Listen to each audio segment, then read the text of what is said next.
লিভারের ক্রনিক ডিজিজগুলোর মধ্যে liver cirrhosis একটি অন্যতম প্রধান রোগ।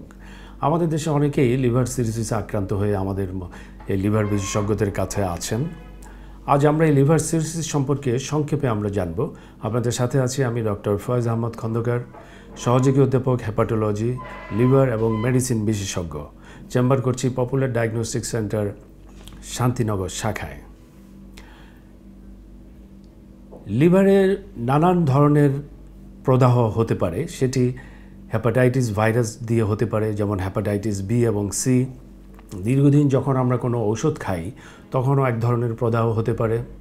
এছাড়া কিছু অটো ইমিউন ডিজিজ আছে, সেগুলোর কারণে হতে পারে।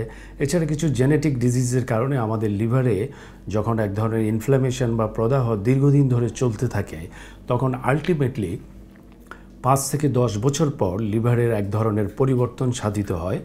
লিভারের যে আকার এবং আকৃতি সেটি এবড়ো থেবড়ো হয়ে যায়। লিভারের যে ফাংশন, অনেক গুরুত্বপূর্ণ যে কাজগুলো লিভার করে থাকে সেগুলো ধীরে ধীরে কমে যায়। এই সামগ্রিক অবস্থাটাকে বলা হয় লিভার সিরোসিস। এই লিভার সিরোসিস উপসর্গ কী? হ্যাঁ, লিভার সিরোসিসের প্রাথমিক অবস্থায় কিন্তু কোনো উপসর্গ নাও থাকতে পারে।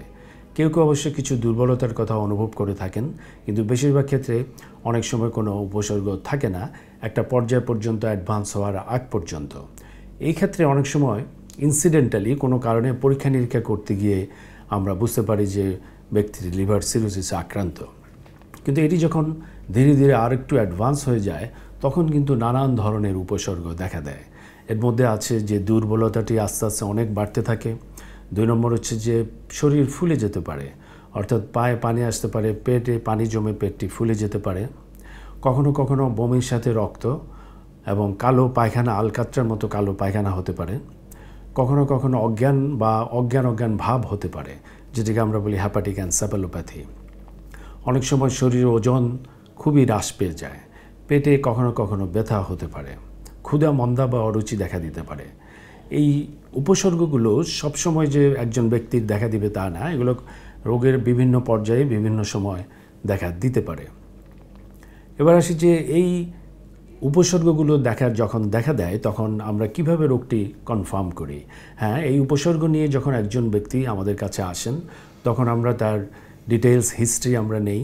যেসব কারণে লিভার সিরোসিস হয়, যেমন একটু আগেই বলেছি হ্যাপাটাইটিস বি, সি সহ, এমনকি ফ্যাটি লিভার বর্তমানে যেটি একটি কমন রোগ, সেখান থেকেও কিন্তু লিভার একটা পার্সেন্টেজ, সবার না, একটা পার্সেন্টেজ লিভার সিরোসিসে আক্রান্ত হতে পারে। এই রিলেটেড আমরা হিস্ট্রিগুলো নিয়ে থাকি। আমরা কিছু ফিজিক্যাল এক্সামিনেশন করে থাকি, পেটে পানি আছে কি না, কিছু কিছু অঙ্গ বড় হয়ে যায় যেমন স্প্লিন, সেটি দেখি আমরা। কিছু কিছু সাইন থাকে শরীরে ডেভেলপ করে, যেগুলো দেখেও আমরা কিছুটা ইঙ্গিত পেতে পারি যে তার লিভার সিরোসিস হতে পারে। এরপর আমরা তাকে কিছু ইনভেস্টিগেশন করি, লিভার ফাংশন টেস্ট, আলট্রাসোনোগ্রাম এবং আরও কিছু পরীক্ষা নিরীক্ষার মাধ্যমে আমরা লিভার সিরোসিস কনফার্ম করি এবং সেটির কারণ নির্ণয় করি।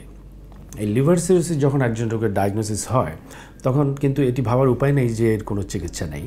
হ্যাঁ, যখন আমরা কারণ নির্ণয় করতে পারি তখন সেই কারণে যখন আমরা চিকিৎসা শুরু করি তখন কিন্তু সিরোসিস পুরোপুরি ভালো না হলেও এটি কিন্তু স্টেবল রাখা যায় এটিকে, এবং রোগী দীর্ঘদিন কিন্তু ভালো এবং সুস্থ জীবনযাপন করতে পারে। হ্যাঁ, এটি যখন খুব অ্যাডভান্স হয়ে যায় তখনও আমরা সেসব জটিলতা বা উপসর্গের চিকিৎসার মাধ্যমে রোগীকে স্টেবল রাখার চেষ্টা করি। তবে কখনো কখনো এমন এক পর্যায়ে যখন পৌঁছায় যে কোনো ওষুধপত্র দিয়ে আমরা রোগীকে স্টেবল রাখতে পারছি না, তখন এর একমাত্র চিকিৎসা হচ্ছে লিভার ট্রান্সপ্লান্টেশন। এই লিভার ট্রান্সপ্লান্টেশন আমাদের দেশে এখনও রুটিনলি শুরু না হলেও আমাদের আশেপাশের দেশগুলো অনেক দেশেই এটি হচ্ছে এবং লিভার ট্রান্সপ্লান্টেশনের মাধ্যমে অনেকে সুস্থ জীবন আবার ফিরে পাচ্ছে। তো লিভার সিরোসিস সম্পর্কে আমরা সবাই সচেতন হই। যে কারণে লিভার সিরোসিস হয় সেসব কারণগুলো আমরা প্রিভেন্ট করি, কিংবা সেই কারণ যদি আমাদের মধ্যে কারো থাকে সেটির প্রাথমিক অবস্থায় যদি আমরা চিকিৎসা গ্রহণ করি, যেমন ক্রনিক হ্যাপাটাইটিস বি, সি কিংবা ফ্যাটি লিভার, এগুলো অ্যাডভান্স হওয়ার আগেই যদি আমরা সঠিক চিকিৎসা গ্রহণ করি এবং সচেতন হই, তাহলে কিন্তু আমরা লিভার সিরোসিসটাকেও প্রিভেন্ট করতে পারবো। তো আজ এ পর্যন্তই। পরবর্তীতে অন্য কোনো বিষয়ে আপনাদের সাথে আবার আলাপ হবে। সে পর্যন্ত সবাই ভালো থাকুন, সুস্থ থাকুন। সবাইকে ধন্যবাদ।